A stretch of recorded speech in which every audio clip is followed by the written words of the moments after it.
Happy Halloween, everybody! I'm Kate, and welcome back to another build video. I am so excited for this one. We've taken a savannah village and made it fall and decorated it for Halloween. So I am so excited for you guys to see it. So with that said, let's jump into it. So we started out with a pretty solid naturally generated village. There wasn't anything too funky going on. There was just this cliff kind of face going on here that I wanted to make a little bit more natural and textured. So we went with that. Then for the buildings here, I wanted to kind of keep the same general structure and vibe of the same village that we started out with, but I wanted it to be a little less orange because I knew that since it was going to be Halloween themed, there was going to be a lot of orange. So I changed out a lot of the blocks and then added on to the buildings to make them look a little bit roomier, less like they were kind of cramped in there. So this house, I kept that same main structure and then added on to the back and gave it a nice like curved roof on the edge here and then added some white for contrast. And this initially I wanted to be a butcher's house because of that pen to the side there, but it ended up looking so cute. I decided to do a florist shop on the edge there and then do a butcher shop on the inside. So it's like a nice, cute kind of couple. Makes for an interesting kind of mix here. So underneath this overhang is going to be where the flower shop is going to be. I initially was going to have the butcher area outside, which is why you've got this kind of gravelly dirt area underneath it. But again, the outside was just too cute. It was too perfect of an area to have these pumpkins and flowers and things. And so I'm going to do some terraforming back here to kind of clear out an area to have a flower patch and an animal pen. And it just trying to get the area to look nice.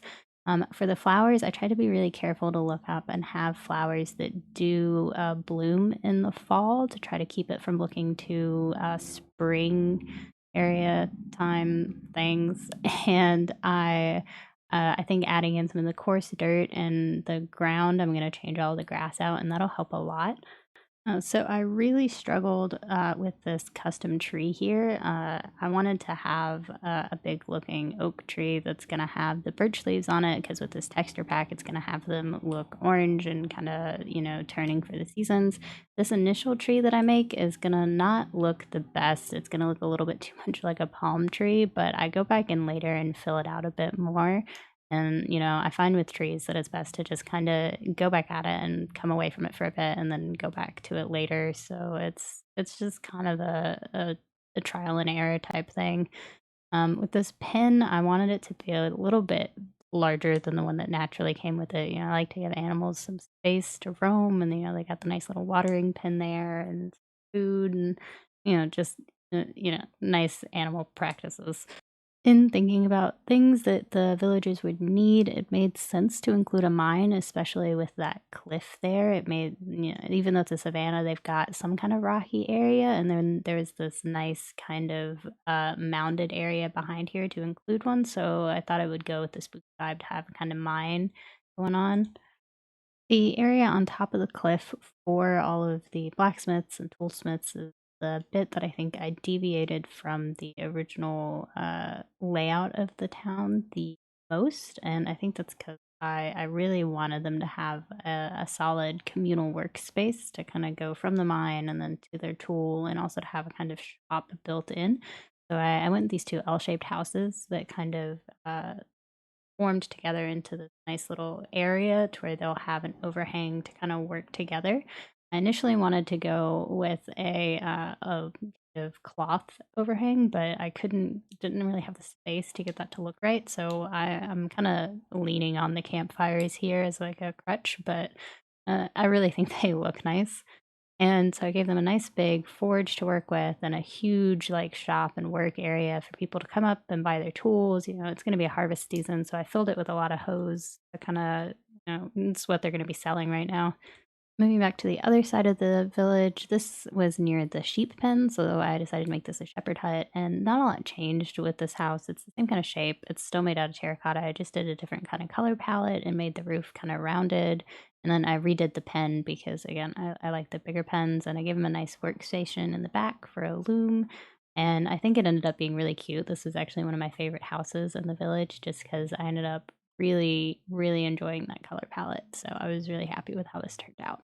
Moving on from here, I decided to add a house for a leatherworker behind the pen for the butcher shop, even though there's not a house in this original layout. But I think it fit really well with the town design, and I've been getting more into building diagonal houses recently, so I really enjoyed this kind of challenge of building this. These two houses up on the cliffs, I really didn't change their layout too much. I just kind of made them look a little bit nicer, changed up the color palette, gave them a easier way to get up, changed the roofs up a bit, just kind of made them better. The stilt house, I was really intent on making it look a little bit more structurally sound with more stilts on the bottom. And I struggled a little bit with this other rounded house because I ended up having too much spruce and I think maybe dark house. The color palette was too repetitive here, so I ended up needing to change that up a little bit. I added in some oak, and then I ended up changing this out for a gray terracotta there. And I think it ended up making this look a little edgy, but I think it's fine for the theme that we're going with for this kind of I kept calling this like a squirt house. I really liked the shape, even though it was an original structured house. I thought it was really cute, but I struggled with the color palette because I didn't want to repeat the same one as I did for the shepherd hut, but I ended up having to anyway, but I thought it ended up being really cute regardless. This last house was the biggest challenge. I wanted to have a pretty large farmhouse because I wanted to do a kind of corn maze style thing. So I really went all in on this farmhouse, and I was really happy with how it turned out. The roof ended up being kind of the bane of my existence because of how steep the slope ended up being on this diagonal. And it was definitely a challenge. I tried to use World Edit to, copy it over, and it was not going, so I had to just, manually repeat it over, and I think I got it pretty okay. I was really happy with how these wood trims turned out along the side. It was pretty difficult to get it to look okay from all angles and to get it wide enough, but I think it did a pretty good job. So here I'm just flattening out a big enough area to get a wheat corn maze going on here. And I wasn't really sure how big I wanted it, but I figured it would have to be pretty large to have it to be tall enough with the wheat because I'll have to do it kind of staggered. So here I'm just marking out a way to actually get through the maze and then adding different paths, and then I'll clear out the way to get through, and I'll have to make that wider later, as you'll see, to kind of get the wheat tall enough, because the struggle with not having corn in Minecraft is that the wheat doesn't actually grow quite tall enough to be corn. So I used a staggered kind of approach with it. So I put wheat taller in the center bits. So I got as tall as I think 3 in spots that it would let me.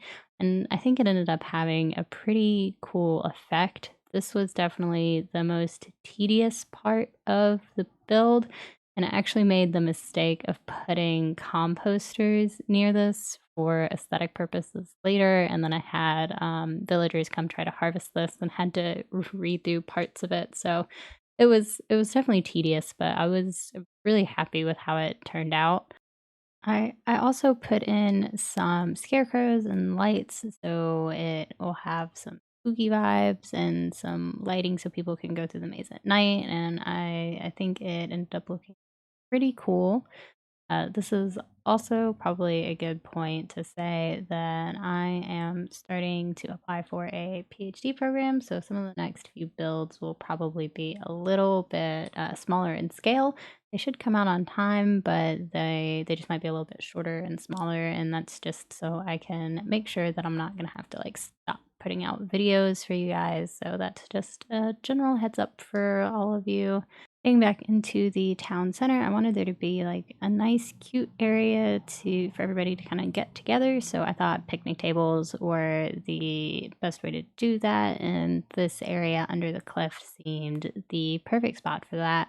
And this one picnic table was the only spot that would fit with a cute overhang, so it's going to be the best picnic table that everyone's going to fight over.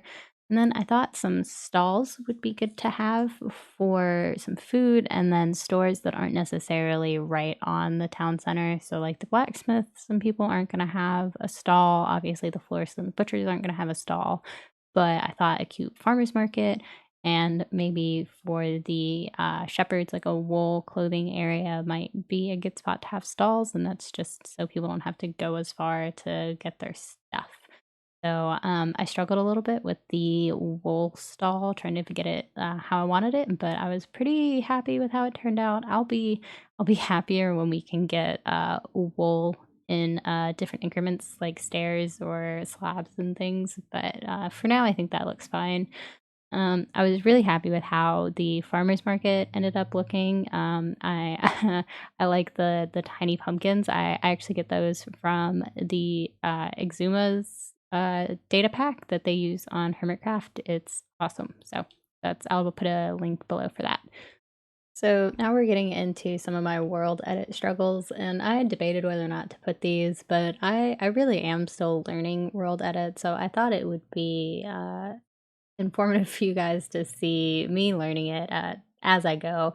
And so with these trees, I started pasting them down with kind of grass at the bottom, and it kind of destroyed the landscape. So I changed my tactic here at the end, and I started building up the base of the tree by hand and then only pasting the leaves, and that kind of allowed me to paste them in a wider variety of area because it doesn't kind of destroy the landscape as you go.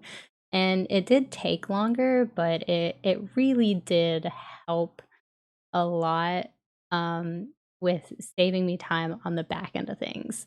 And so here I'm just adding a quick road because I am going to include a quick hay bale ride that people are going to go on when they finish the maze, and it's going to be real cute. So you'll see that in the cinematic shots. But getting back to the world edit front, this next bit here is going to look real funky, but you'll see I even spawned in the wrong type of trees with the forest command, and it just, if you're learning how to use world edit, just be patient. Google is your best friend.